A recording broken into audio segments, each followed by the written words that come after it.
and welcome to Book of the Mouse Club, episode 72, Tuesday, March 29th, 2022. Morning, monsieur. Where are you off to? The bookshop. I just finished the most wonderful story about a beanstalk and an ogre and... That's nice. Marie! The baguettes! Hurry up! I'm sorry, but how can one possibly pay attention to a book with no pictures in it? My dear child, there are a great many good books in this world without pictures. I almost bounced clear out of the book. Some bouncing, huh? Come home or make myself known. J. Thaddeus Turtle, Esquire. Have you never met him? You will find his story in this delightful little book, The Wind and the Willows. I've come to return the book I borrowed. Finished already? Oh, I couldn't put it down. Have you got anything new?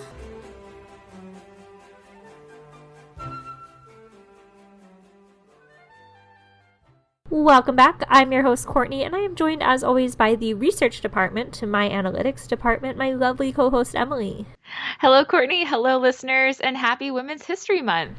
And a very special happy birthday to you, Emily. We are recording this on the eve of your 30th birthday, and the episode will be released on that day. So if you are listening to this on Tuesday, March 29th specifically, happy 30th birthday, Emily! Oh, thank you. And I'm so excited that I will be celebrating my 30th birthday. Listeners, you heard it a couple episodes ago, but I'm finally going to Disneyland. We no longer have to say, Emily, someday you'll get to Disneyland. It's going to happen. I'm going to see the original park, and I'm so excited. So in 2 weeks, I will be celebrating my spring break and my birthday with my family in the happiest place on earth. I'm so excited for you. I can't wait to follow along on that. I'm glad we get to celebrate together, along with celebrating Women's History Month, which has become a tradition on our show. Last year, we read The Queens of Animation, the untold story of the women who transformed the world of Disney and made cinematic history. In 2020, we interviewed Margaret Carey, the reference model for Tinkerbell in Disney's Peter Pan, about her memoir, Tinkerbell Talks. And our celebration originated in 2019 with Ink and Paint, The Women of Walt Disney's Animation by Mindy Johnson. Today, we're discussing a very recent publication, Women of Walt Disney Imagineering, 12 Women Reflect on Their Trailblazing Theme Park Careers. Emily, would you do the honors of telling us a little more about this text before we begin our discussion? Absolutely. So Women of Walt Disney Imagineering, 12 Women Reflect on Their Trailblazing Theme Park Careers, was published by Disney Editions on March 15th, 2022. You and I were really excited to pre-order our copies, and we got that magical mail last week. The book is a collaborative work between 12 Imagineers, and I think it's important that they get the recognition, so I want to take a moment here to acknowledge all of the women who contributed to this book, and I'm going to read their names in order of the chapters as they're presented in the book.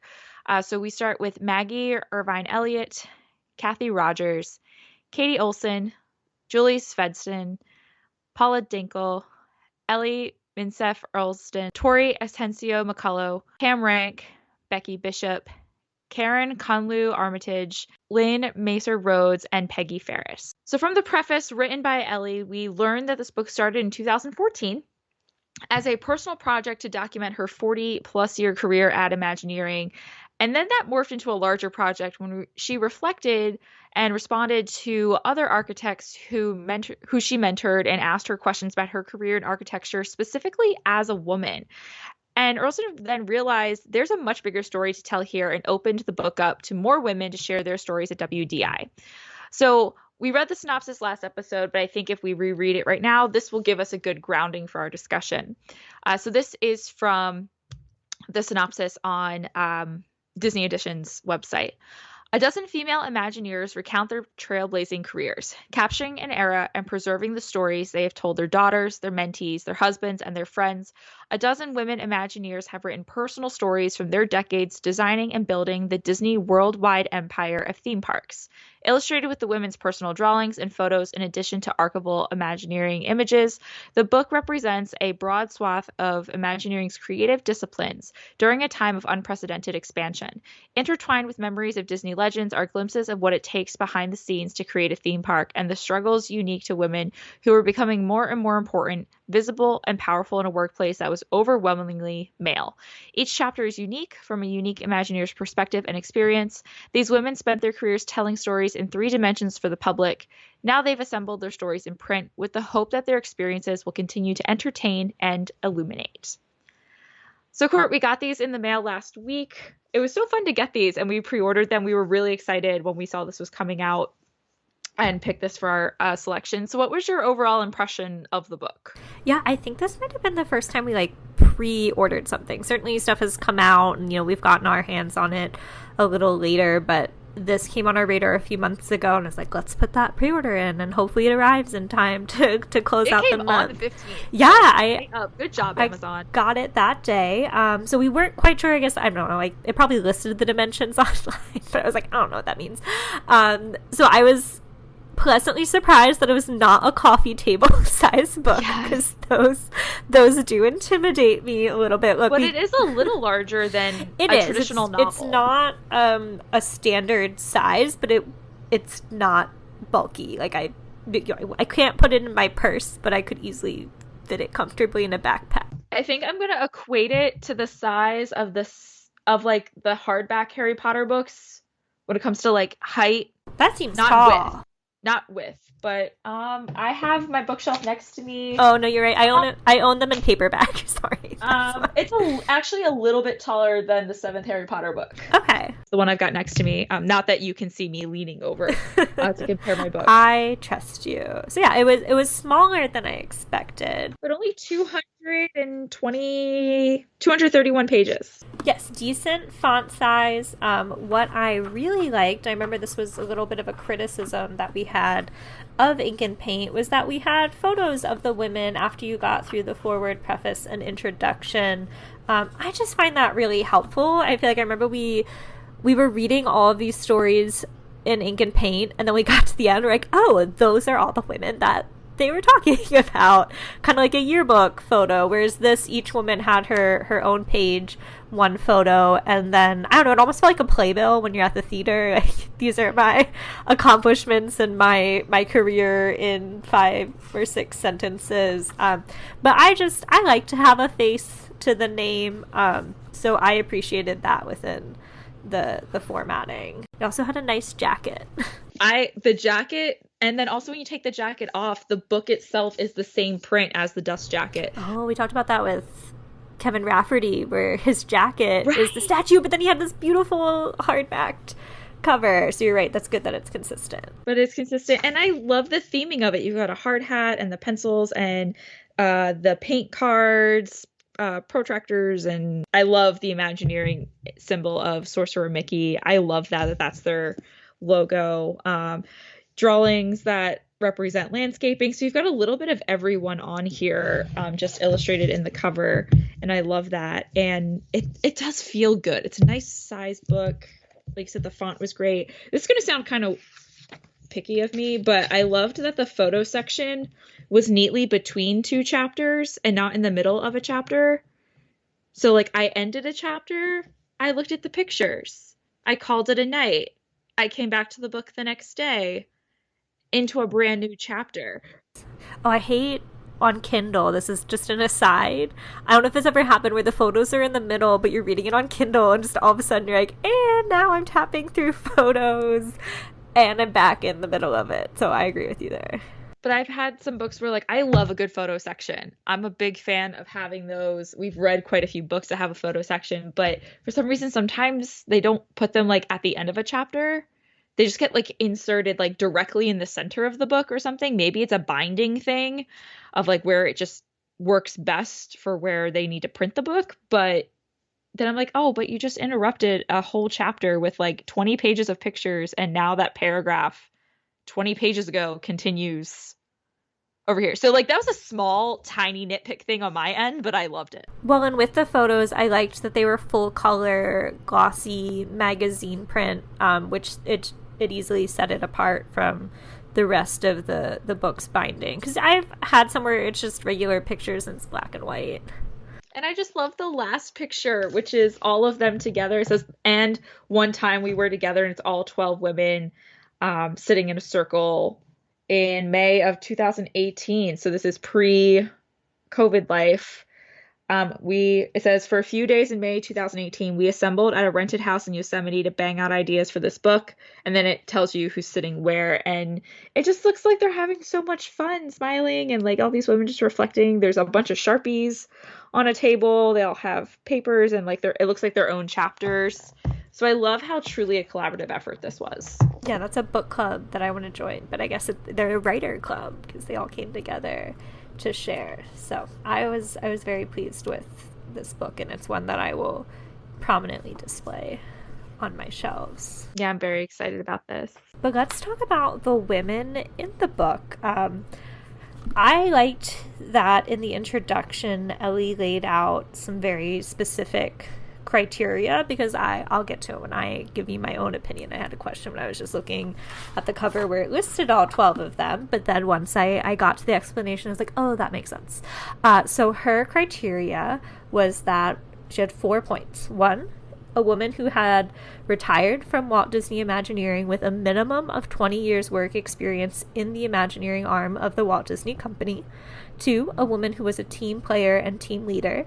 3, a woman who wanted to encourage future generations and would write about the challenges they faced and how they managed them. And 4, a woman who was no longer a Disney employee. So they had to meet all 4 of those check boxes. So what do you think about that criteria for contribution to the book? I was a little skeptical at first, but what I really appreciated is it made a lot of sense to me the more I kept reading them. I think it makes sense that they have time removed from their experience to have some true reflection. Also, if they're going to share some of these stories, it's probably for the best that they are no longer members of the company. I thought it was interesting. Maybe number 2, that the woman was a team player and a team leader. I wasn't sure what she meant by team player, but I think it was interesting, team leader, that it's someone who was in a position of power a little bit, like they don't still management level, right? Management level to do something.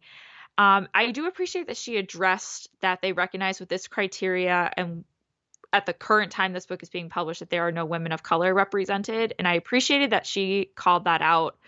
And then when she put it in context, it made sense that if we're going with 20 years experience and looking at when most of these women started, there weren't even barely any women at all in Imagineering, let alone women of color. So I'm kind of hopeful, though, that the way she talked about it, that she knows that there's people there now, they're building these careers. We're probably on the verge of having some women who are maybe coming up on 20 years experience that are women of color, maybe even queer women or queer identifying WDI Imagineers, that their stories are going to be coming. And we do see them shared on Instagram and whatever during Women's History Month, during Pride Month, during Hispanic Heritage and Black History Month. But I'm kind of hoping that we'll get more volumes of that. Yeah, it seemed like it could set up nicely that this is just the beginning, and I could absolutely see Disney Publishing continuing down that route with more stories in a few years. And yeah, what I was going to say when I alluded to in phrasing the question was, when I was looking at the list, it was like, okay, but where's Kim Irvine? Just because I feel like she's had a big face with the company with a lot of time. She's in several episodes of the Imagineering series on Disney Plus. She had a cameo in Muppets Haunted Mansion. Like, she's a prominent woman in Imagineering. So I was looking at the contributing authors. I was like, what's going on here? And then when I got to the list, I was like, oh, it makes perfect sense. She is still a Disney employee. So I could see her leading off. I think she's recently celebrated 50 years with the company. So maybe she'll kick off the next one. I'd love to hear her story. But I absolutely enjoyed hearing the 12 women that we did get to hear from here. And like you said, reading the book, it really did make sense. Like, it felt like they felt safe to, even though this is published by Disney, like they were able to be honest and transparent about their experiences. Yeah, and they still don't necessarily name some people, like specifically say like so and so said this to me. Well, and I feel like that's tactful. Yes, it doesn't need to be gossipy. Like, it's not like let's unveil like this whole like hidden secret world of Disney, but I think they do a good job, all of the women, laying out that a lot of the problems they faced were also just characteristic of female women in the workplace. In it's any not a Disney field. problem. It's a people adjusting in the 70s and 80s to a growing female workforce, that things across the board have to change. And I love the idea of expressing an interest in encouraging future generations, because that's a part of mentorship. I've had mentors. I'm looking to have mentees now that I'm in a place in my career where I've been in my field for a while. So I liked that idea of encouragement and women looking out for women. So the book starts off with a foreword, and we love a good foreword. A good foreword can set the tone for a book. And I liked the one for Women of Walt Disney Imagineering. It is started by Ginger Zee, who has a career in meteorology on television. Yeah, she's the meteorologist for Good Morning America. So Disney owned in the Disney family. But I thought it was interesting to start off with someone who's not an Imagineer. So I'm curious about your thoughts on her foreword. Yeah, at first I was like, that's kind of random because she's the meteorologist at Good Morning America. I mean, certainly Marty Sklar has passed, but I feel like he did the introduction to many Imagineering books. But I liked that they took a woman's perspective. I think that was appropriate here. And I did really enjoy her foreword. Like, it made sense. She did a good job kind of talking about the sexism that she's faced. It opens with the quote, "Aren't you the weather girl?" and how she's been up against that as a meteorologist, a scientist in that field. And I will say, just from an internal Disney piece, there's a big women's inclusion network, and Ginger Zee is very active in the different panels that they've hosted via Zoom. So I was familiar with that from hearing her perspective. Fortunately, with those experiences available to me. So I think it was a great forward. You might be a question mark at first, but I was like, no, she did it. She did it well. And I think she brings it back really well, too, about the importance of representation in different fields, predominantly male-dominated fields. I liked her story about when she saw Helen Hunt in Twister.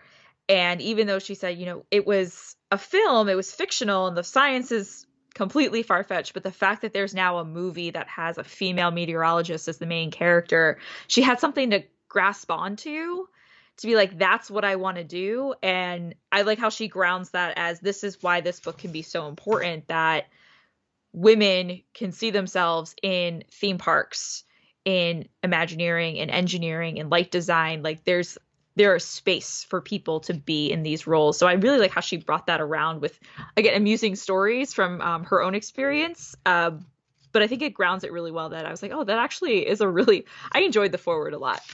Yeah, in addition to the foreword, we also have a preface and introduction. So the preface was by Ellie, kind of framing hey, this was my idea for the book, and here's how it grew. And then the introduction was by Mel Malmberg, and she's also a former Imagineering show writer and the primary author of the book Walt Disney Imagineering, Behind the Dreams, Look at Making More Magic Real, and The Making of Disney's Animal Kingdom Theme Park. And the latter is certainly special to her, as Joe Rohde is her husband. So I loved hearing some of those stories of people meeting within the career field. She does not have her own chapter, but she did serve as the editor of the book to bring everyone's stories together cohesively. And she also took the picture that you referenced, where all of them were together.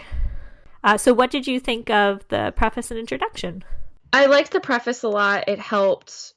I like being told how books come about. I think it really helps me understand the direction of where we're going and the overall purpose. And then I can see how each chapter, especially when you have a book like this, where each chapter can stand alone and it's unique stories, that what is the through line that all of these are grouped together.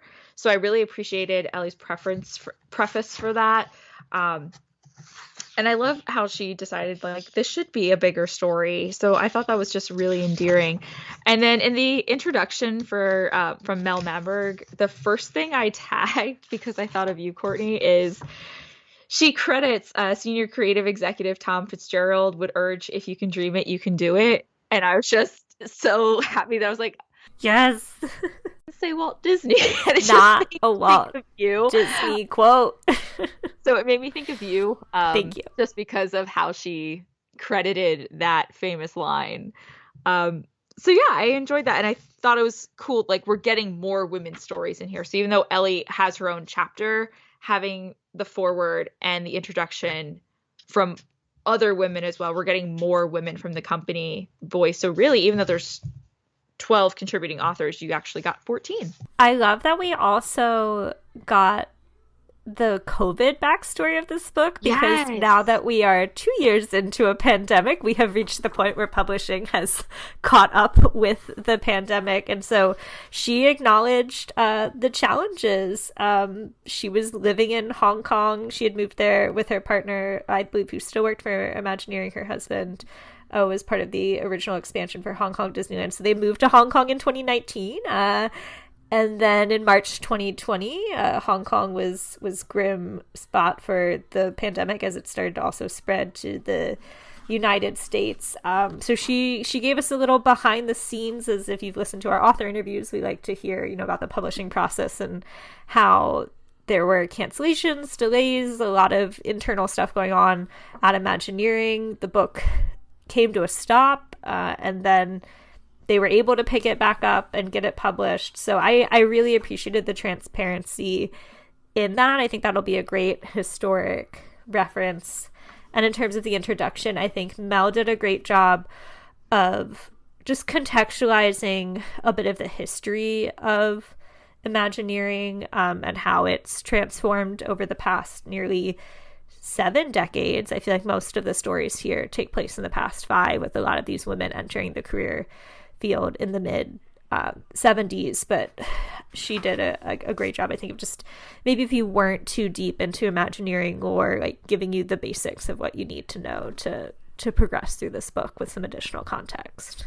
So speaking of this book, all of these different women, we have a diversity of Imagineering roles. It's very evident from each Imagineer story. I really liked, given that criteria, it's kind of amazing how much diversity we have. It's also very encouraging how diverse the different roles these women had throughout Walt Disney Imagineering.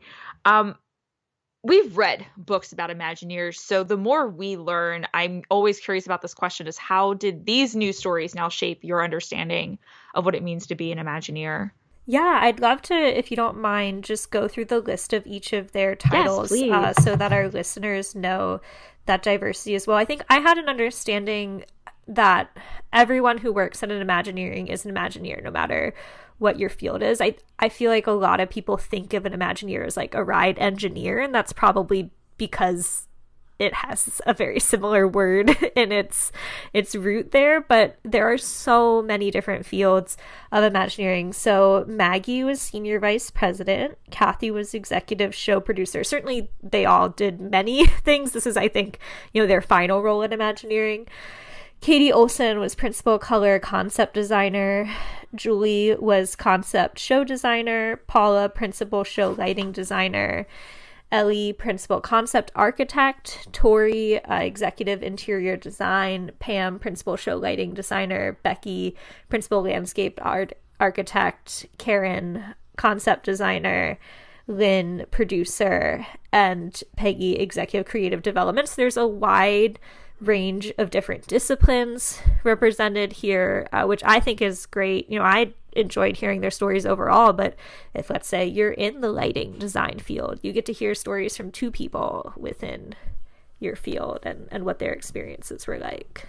So in Mel's introduction, she describes how Imagineering, I think prior to this internet age, especially I think since we got Disney Plus, Imagineering has just been so mysterious. Like you said, because of the root word engineer and Imagineer, we don't focus on the imagine part. We focus a lot on the engineering side.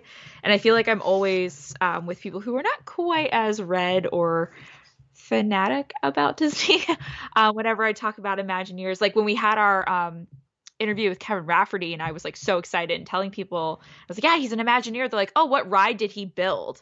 I was like, well, he wrote the show. Like, he wrote the script and the layout, like the planning, not the actual building. Like, I have had to correct people, or I've also expanded my knowledge. So I think what we get from this, I really harped on what she said, that once we got the Imagineering story behind the attraction, more books about Claude Coates and Mark Davis, John Hench, Raleigh Crump, we're getting a lot more of what Imagineering is. And I love that now we have these women's stories to do that too. So yeah, what was cool reading this was it made me feel really encouraged how so many of them also talked about how they got into Imagineering. Quite a few of them, it's like 50-50.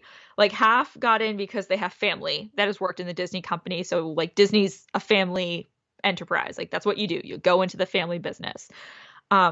But for others, they started out in other fields, private sectors, or completely different. One of them was that she has a degree. What was it? She ends There's up one in political science. Yes, right? degree in political science, and then she goes a producer. There's someone else that had a whole different real estate or something, and then she ended up doing art concept design or something like that. There's so many stories to keep straight. But it also made me feel encouraged that, like, I have a teacher background. I, too, could go into Imagineering. Yeah, I think some of them had taught at the college level. There were at least 2 who shared that in their stories. So I loved that as well, that, like, Imagineering is open to everyone. You don't have to study engineering if you want to be an Imagineer. You can have a writing background, a teaching background, just a management background. Administrative, they have space for everyone, which is really encouraging. I feel this is referenced, I believe, in the book, and certainly in others that we've read, that the protocol more used to be, it was WED Enterprises for Walter Elias Disney or Walt Disney Imagineering. Like the saying was, there's only one name on the door, and that's Walt Disney. And so people weren't really given credit for their work. But I would say within the past 20 years or so, there really has been this effort to pull back the curtain. I think of different, bonus features on DVDs talking about attractions, or I want to say like on the early days of, well, not the early days of Disney Channel, our early days of Disney Channel, there were maybe some segments with Imagineers. And so it did start to become more of this recognized thing. There are the big names that you've referenced, but it's nice to now start to see more people get recognized. Maybe there wasn't necessarily name recognition when I first looked at these contributing authors, but that didn't matter. I absolutely loved hearing their stories. So the concept and the mystery or the allure of Imagineering will draw you into this book, but you'll be pleased to stay and hear about their journeys, even their careers outside of Imagineering. Yes, and it doesn't kill the magic. I think part of that, like, there's only one name on the door, is like, we don't give away all of our secrets. Like, the magic just happens. We create magic, but I think we create magic knowing how people did it, seeing the amazing talent of the Imagineers and everyone who works at the parks, the cast members. That's the magic of Disney, is the people. Absolutely. And so this is a diverse group of experience, but were there any common threads throughout the stories that stood out to you? So I had a couple. If you want, we can go back and forth just in case we have our normal steal your line.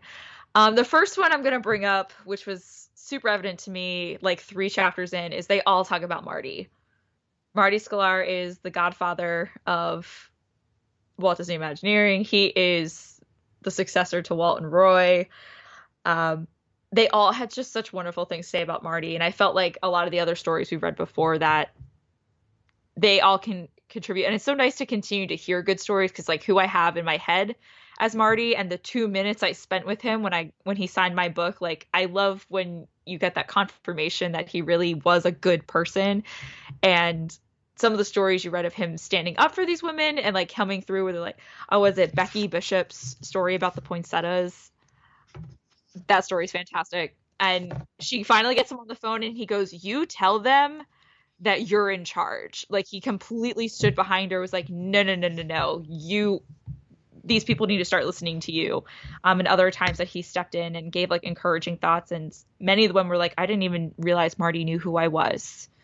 So like it was, I loved that I continue to have good ideas of who Marty was between all these different stories we've read. Yeah, I loved the Marty references, of course. I also really enjoyed hearing about like the transitions to leadership, because I feel like I'm at a point in my career where I'm an individual contributor, but certainly I want to continue to move up. I'm not saying I need to do so at a rapid pace, but like that's something that's down the road for me, hopefully, would be a position in management. So it was great to hear just different honest stories where a lot of these women, they started maybe in the model shop contributing, making models, and then became head of the model shop and had to deal with the hard side of management with layoffs and having to be the person to, make some of those staffing decisions. And I'm fortunate that I haven't been in that position, but there might be a time in my future where it's a very real possibility that I might be forced to make similar decisions. So just getting to hear about leadership and how they dealt with some of even the hardships that come with a position like that, I was grateful for. I saw the model shop too as kind of a thread that a lot of them did get their start there. It was Daughterland.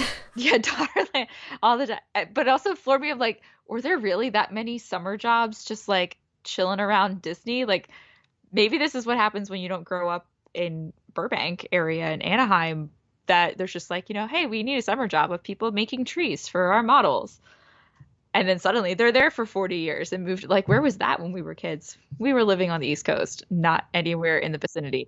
But like, I loved, they all started somewhere, like they have those stories of rising to the top or getting to, they all had something interesting to say about how the buzz of the place. They all referenced that we all got our jobs pre-internet. So like you had to walk to and from desks. You circulated around the office and picked up on the hallway culture and like how people just like talked to each other and how you picked up things on the fly because you walked past a table. You asked, hey, what are you working on? And suddenly you're learning a whole new skill or you're contributing ideas to a project you're not even assigned to, and just how free flowing that all was and how informative that was for all of them in their career. Yeah, I also appreciated hearing where, they had moments possibly of self-doubt, and Ginger Z kind of sums up a few main points and says, step into your largeness, not your smallness, as a theme. And I think that's sometimes a flaw I recognize in myself, that I need to recognize, I've been in a specific role for 5 years. I am a subject matter expert at some things, and it was empowering to see these women own those moments in their stories, like the Becky Bishop one that you shared, especially, where she's like, we are not putting these poinsettias on the side of Splash Mountain.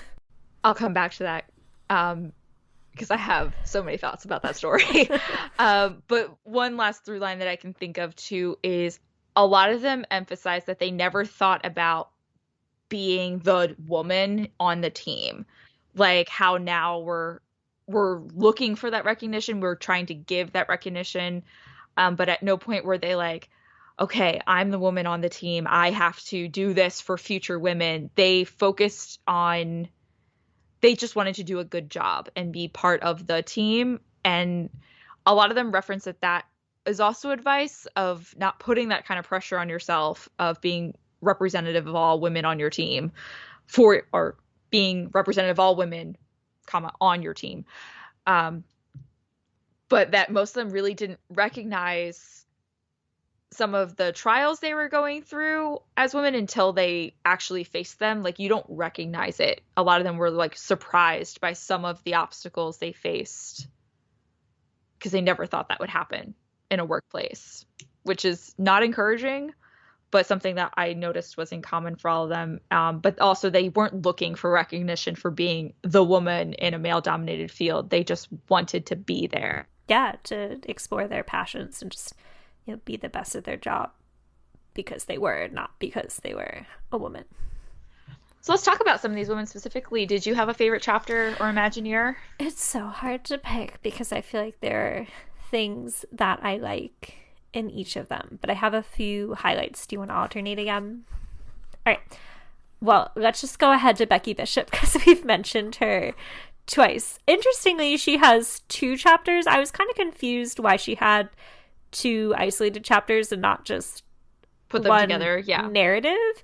But both of them, she was a very entertaining storyteller. Yeah, I kind of want her to springboard and give us more stories because I liked the way that she told those stories. And she was very specific with her stories, where I think some other chapters were pretty broad, like here's kind of a summary of my overall career. She picked like 2 specific instances of wanting to get a specific tree for, what was it? The Disneyland Paris equivalent to Storybook Canal. Or no, submarine. Sorry, submarine. No, it's just the Nautilus walkthrough attraction. Okay. So that chapter is called The Tree That Eclipsed Discovery Mountain, because that's right by there, Space Mountain. And the other one that we referenced about the poinsettias is How a 2 a.m. phone call nearly cost me my job. So great headline catching chapter titles there. And I did really enjoy her chapters a lot. I think because they were more specific stories, that they were very detailed. There was that urgency that, like, I read them a lot faster, and I remember, even though I got the attraction wrong, I remember her story a lot better, whereas right now I'm like, I remember a bunch of stories, but who was it that said it? But I have thoughts, real quick, while we're on her, about the poinsettias. So when she's talking about the commercial, I immediately thought of that commercial of them doing the rap, the Splash Mountain, zip, zip. Zippity-doo. I was like, is that the commercial she's referencing? That's a good point. Like, what if that was it? I hope it is. I want to choose to believe that it's canon. And say that it is. But that's when I read that, I was like, wait. If you're looking for a thrill when you go down.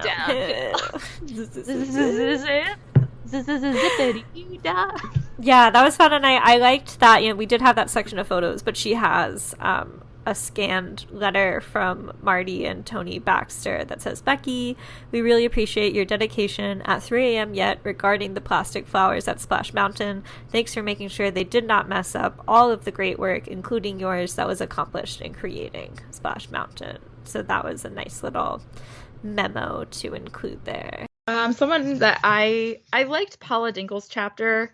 I learned a lot about lighting from her. She's the first. There's another person who did lighting, who's later in the book. And Paula was the professor. Yes. So I could do with Paula in lots of ways. 1, she did marching band. So I was like, yes. 2, she played the flute. I was like, yes, I did that too. But she was also into theater, but she recognized, like, she did some theater on stage, but she was more of a backstage role, which I didn't do a ton of theater. But she was like an ensemble member. I was always ensemble. I was always a dancer more than like a singer. So I was always in ensemble and like the big dance numbers. So a lot of her like early passions, I kept connecting with her. And then I just really enjoyed her chapter that I never really thought how much lighting goes into everything. Yeah. Which, like, it makes sense. You're like, duh, we need lighting. But, like, the fact that you light up the castle, you light up an attraction. What direction is that light pointing at so that something is illuminated the right way? What colors? Like, I just had no clue how much went into lighting. So I learned a lot from her chapter that now, as much, I always say I love Disney at night. The parks are always better at night because the lights are turned on. I'm like, duh, someone designed that. At night. Best looking land in the Magic Kingdom. I'm Main Street at night. biased. It's beautiful. Those popcorn lights, though. But like someone designed that, and it sounds so obvious, but I just saw myself like it's something we take for granted. Yeah, absolutely. And I just had all these visions of my favorite scenes around the parks at night, and I was like, that's because of lighting designers. So her chapter really made me appreciate a role that I've never really took time to explore. I also related to Peggie Fariss's chapter because she started in the parks working for the Storybook Land canal boats. So I always love hearing the journey of people who started in operations, then worked their way into other areas of the company. And I found it really interesting, her transparency about she applied to be the Disneyland ambassador and made it to the finals 3 times and was never selected, but shows that determination. And then she's like, I'm ready to move on. And that's when her journey takes her to Walt Disney World. So it was great to hear about the opening in the 1970s of preparing for that park. So I enjoyed her story a lot. And it was a good one to close out the book because she might have had if not the longest tenure, one of the longest tenures of the women in this book, having started in 1965 and then going until 2015. So an amazing 50-year career, because she started, if she wasn't in college, then I think she had just graduated high school when she was starting. So she started young enough, worked there 50 years, and then closed out to say there were women in every department at every level: vice presidents, directors, managers, project leaders. They populate a bustling place bursting with creative energy. It all seems so natural and so obviously right. We are all lucky that we've come to this place together. So that was, I thought, a nice close to the book. I also really liked Ellie's chapter. I think getting to know her a little bit and how she started this project, but then getting to read her chapter itself. I felt like we really got to know her pretty well in this book, but I also loved her story. She's the only woman featured in this narrative that is also an immigrant. So hearing her story of how she loved Disney because she had a mini doll that someone made her, in and then Brazil. she finally, and saw someone who, or they saw pictures from someone's trip who came back, and then she's like, I want to do that. And like just the journey that she had, like I felt like a little kid, like those big dreams and ideas that you have. So I loved reading her story, but also a lot of what she went through, I feel like is a similar narrative to a lot of my students, especially when it comes to, I was having a conversation with one of my students. She speaks 5 different languages, but English is not her first language. English is her like 7th language. And she talked about how much she's like, I feel so bad. I need all this time to translate. And I was like, you're not, like the way she was talking about herself, I'm like, you're not stupid. You're not, I know it takes you time. I know that you have an incredible skill set that people don't always value because they're so concerned about the communication and in the here and the now, and not all the things you have to offer because you speak 7 languages. Ellie has an architecture degree, which very few women, let alone immigrant women in the United States, had. So I really connected with her because of some conversations I've had with my students who are trying to own the values they have as multilingual speakers, as having different skill sets than many of their American classmates, that they do have a lot to offer. And I loved her success story of that. And I hope maybe I can share this story with some of my students, like, see, you can do it. You have the skills, you are valuable, you do belong here. So I really enjoyed reading her story because I see that in my classroom. Yeah, it's nice that each of their stories are about 20 pages or less. And so it is very easy if you wanted to, I feel like, share with a student, like to just pull out someone's example as relevant. It's very accessible in that regard. I also like that Ellie mentioned that she didn't realize it at the time, but like she grew up also in a place in Brazil that was also very transient. There were a lot of people from lots of different countries and cultures speaking lots of languages, even her area of Brazil, that she didn't even recognize at the time. And now she sees like the global society we're in now, where we're starting to value a lot more. Do you speak multiple languages? Have you lived in other places around the world? That I also like at the culmination of her story, that she's like, I didn't realize at the time, but this was incredibly important to my upbringing, that I got to know so many people from different cultures, and that helped her adapt and get to know other people as they came in and out of the office. And her traveling and doing architecture for other parks, it became an invaluable skill set that she had. Such, to borrow a University of Maryland term, was very world-wise. Yes. So there's so many great stories in here. Like, I don't want to put anyone above anyone else. I think these are some great highlights for listeners, and I encourage you to read, of course, each of these women's stories. But was there anything in those stories that surprised you? So I think this is going to be the moment now where we got to talk about some of the hardships of these women in male-dominated fields, because there were some shocking moments. One towards the end. Is it Karen? Oh yes, when she got her award. Yes, that I have that one bookmarked right here. Ooh, I have thoughts. There are thoughts. Hang on. I don't want to read the whole thing because it was several paragraphs. Do you want me to sum it up real quick, and then you can give your thoughts? Okay, so Karen found her husband of 6 at this time. This is in the late 1980s. She's been married to a fellow Imagineer, Frank, for 6 years. Which is pretty common. Yes, that was a common threat. I think an unexpected one, and not anything super to take away there, but I was like, oh, great that you met someone in your field who understands your career. So they are at a creative celebration, dinner, gala type thing, and so they're giving out 10-year pins, and Frank's last name begins with an A.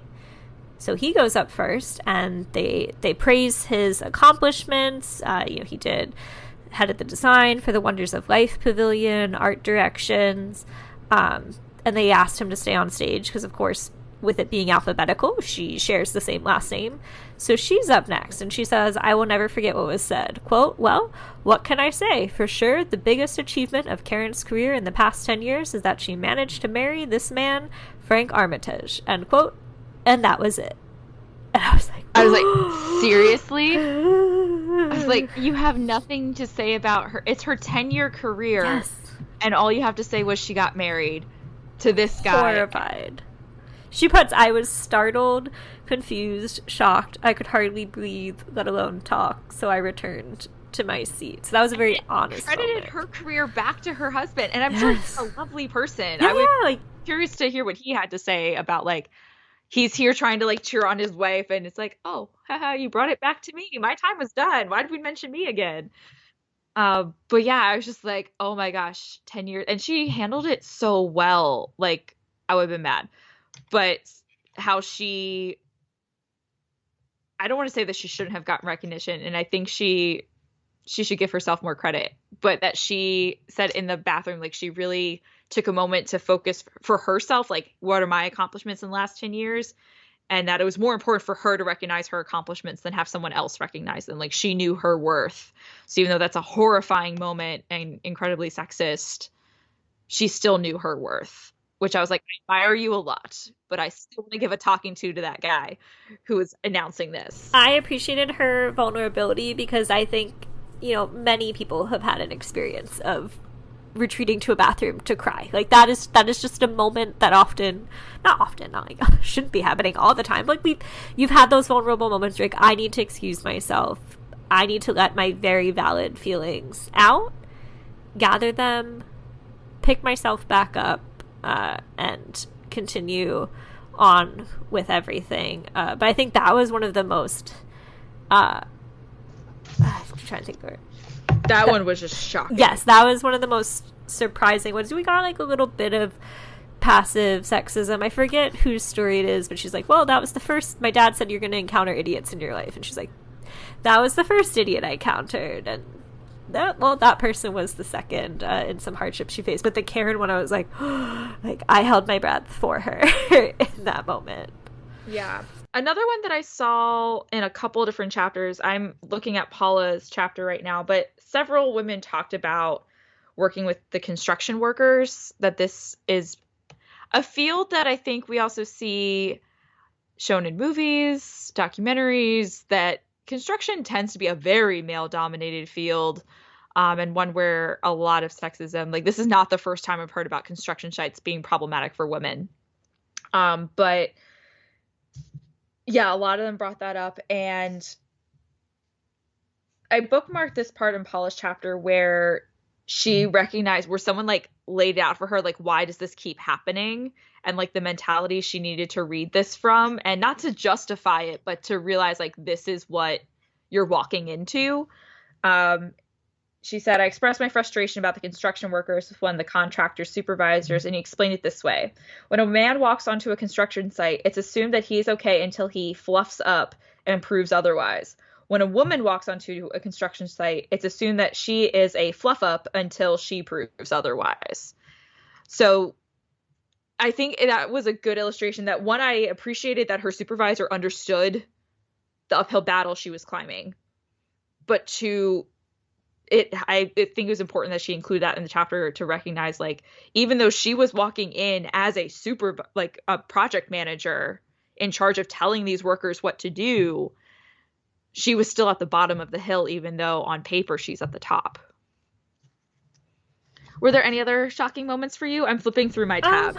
I would say Karen's was, like, the most like explicitly shocking to me. I just appreciated how transparent each of these women were, and I think going back to what we talked about with the criteria that helped. I mean, again, this is a Disney Editions book, so certainly you'd expect that the Walt Disney Company wants to be reflected in a certain light, but I'm glad that they gave these women the space to be like, these were real moments that we dealt with, but you know, here's how we learned from them and rose above them. Oh, another one in Lynne's chapter. She talked about how she traveled. She was seated next to one of the vice presidents on a flight to Florida. So they were going to Florida. Was this the Epcot thing? They did dinner together. He said, I'd show you around. You're new to the site. And then he walked her back to her hotel and then like made his way into her hotel room and made advances and stormed out when she firmly stood her ground that no means no.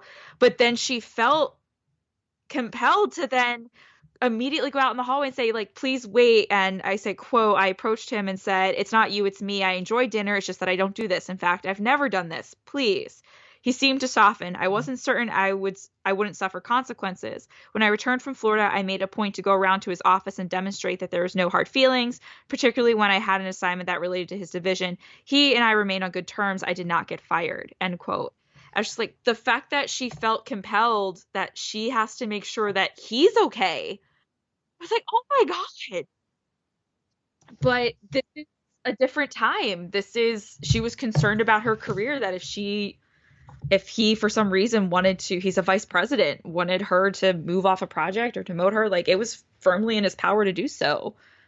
And I think you basically read what she said in her own words. I think that also speaks to the tact that this book has in handling those moments, because this isn't something salacious like it was this vice president, like that.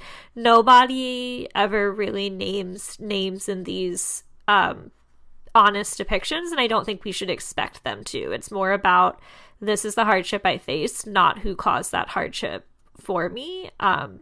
It is centered on the women, and I have a lot of respect for them in how they went about detailing some of these stories.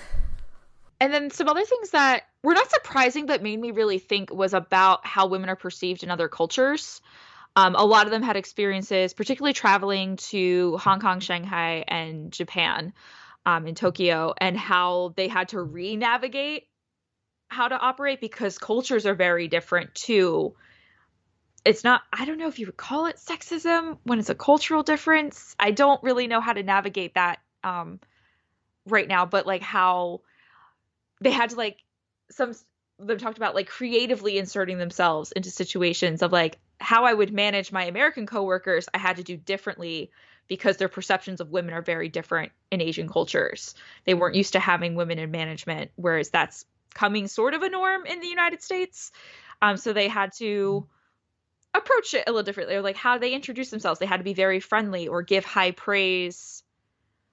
And then also because they were navigating other cultural differences, making sure they understood those. There was one, I don't remember which chapter, but she talked about like understanding the culture of individualism versus collectivism, where she praised a worker for a job he did, like specifically like, you did a very good job with this. And then he got moved off the project and she couldn't understand why. And it's because in their culture, you don't praise one person, you've praised the team. So while that's not necessarily reflecting on her role as a woman, but like all of those different things you have to navigate they're navigating how to be a woman in the workplace in the United States, but now they have to navigate that in another culture while also learning other cultural norms. Those different layers made me really appreciate that even lessons or stories you hear are very particular to a time, a place, and a culture as well. Absolutely. So ending a little bit more uplifted, the encouragement part of all of this is these women did grant us some wisdom and knowledge and some of their life lessons. So were there any that really spoke to you? I liked, this seems to be a cultural thing. And they talked about, I guess, where it happened to them or where they had to employ it themselves in management. But the idea of praise in public, admonish in private when somebody makes a mistake, I think that's something that I'd really like to internalize in dealing with other people. I found that was mentioned several times throughout the stories, whether it was when they messed up and somebody handled it, or when they had to be responsible as a leader for someone on their team. A big thing that I'm going to kind of paraphrase something from all of these women that I picked up was a lot of be willing to learn. Listening and learning are like paramount. They are the forefront. Even if you are the leader, listen to what others are saying, be willing to learn new skills, and recognize that you need to be wanting to learn. Take all the opportunities you can to learn, even if it's not something in your field. If you have the opportunity to observe a project or someone asks you for your opinion, to jump into it because you don't know where those skills might come in handy, or what connections you'll make, or what new passions you'll discover for yourself as well. So listening was a big thing. Take time to listen to what people are telling you, really digest what people are saying. Listen to those, if you're in a new place, that language, those cultural norms, learn about where you are. Don't just bring yourself with you. Learn about your environment, but then also learn those skills.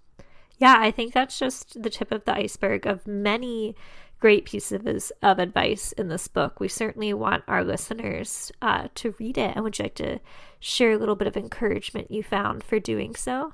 Yeah, so going back to, we just really loved Ellie's preface.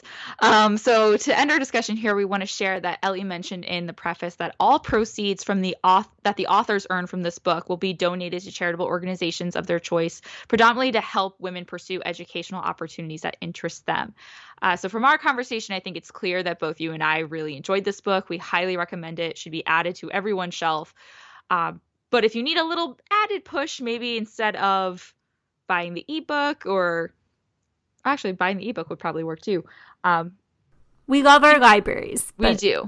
But if you need a little extra push of, should I add this to my bookshelf, or is this one I want to borrow from the library? Know that your purchase will be helping women's education. So get a beautiful book, add it to your bookshelf, and help women.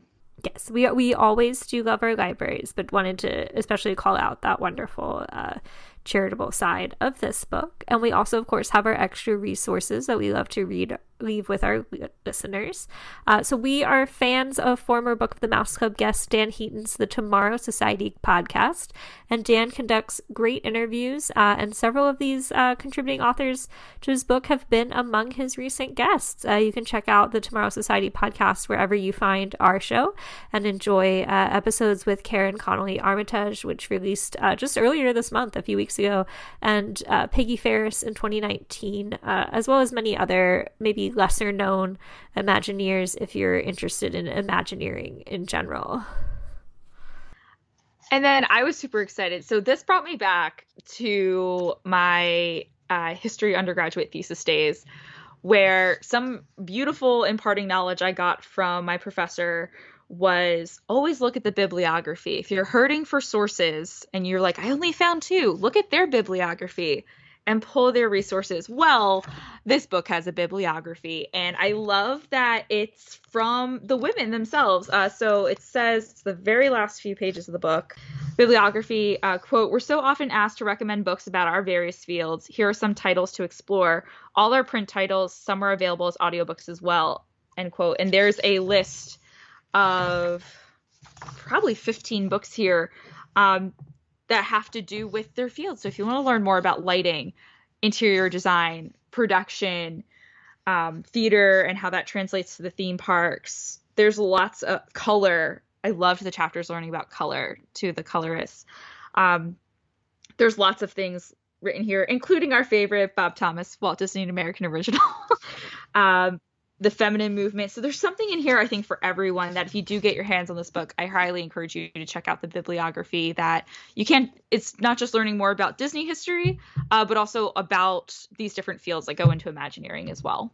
Yeah, thanks so much for highlighting that for our listeners. And we'll continue to pull back the curtain with our April selection, thanks to our pals at Chronicle Books, who shared with us copies of The Art of Turning Red. So here's the online description of that book if you want to prepare for next month. Quote, "In The Art of Turning Red, explore the art and making of Disney and Pixar's newest original feature film. May is a confident, dorky 13-year-old torn between staying her mother's dutiful daughter and the chaos of adolescence. And, as if changes to her interests, relationships, and body weren't enough, Whenever she gets too excited, which for teenagers practically always, she poofs into a giant red panda. With character design, storyboards, color scripts, exclusive interviews with the creative team, and much more, this vibrant volume shares a behind-the-scenes look at this new animated film for aspiring artists, animators, and fans alike. Fans will want to delve into and explore this new Pixar film through production art, stories, and making of details exclusive to this book, end quote. So this book is likely available now from your favorite bookstore or online retailer, and Turning Red, of course, is available for free on Disney+, so be sure to check out both ahead of our next episode in a few weeks. In the meantime, you can keep up with Book of the Mouse Club on Twitter and Instagram at Book of the Mouse. Email us with comments or ideas to bookofthemouseclub@gmail.com. Please be sure to leave us a review on iTunes so others can find our podcast and read and listen along with us. You can keep up with me, Courtney, on Instagram at GreatGutsby and Twitter at Courtney_Guth. And Emily, where can folks follow you for your Disneyland trip and just anything in general? So you can follow me on Instagram and Twitter at Emily_McD, and I will probably take over the Book of the Mouse Club Instagram and do a story on there as well while I'm in Disneyland. So lots of places to keep up with my first time in Disneyland. And if you haven't, go back and listen to our A Walk in Walt's Disneyland episode that we did with David Albert, because I'm going to be doing that scavenger hunt. So look out for those pictures of all those things I listed in my scavenger hunt as well. So, Courtney, it was an episode of just you and me. So we get to figure out the quote, and it's been a while. So would you like to do the honors and close out our episode? Sure. I actually really liked Mel Malmberg's final line of her introduction to the book, and that was, quote, "The contributors to this book set out to tell stories that would inspire girls and women to keep striving for equality and balance, recognition, transparency, and equity. Let them see your dreams become a reality. You can do it, and hopefully fully enjoy the ride," end quote. Courtney, that's a really nice quote, and I think it summarizes so well what all of these stories were trying to encourage and inspire women to do. I agree, and I hope that this episode does that as well. Thank you so much for this discussion. Happy birthday, and we'll see you next time, listeners. Till next time, some imagination, huh?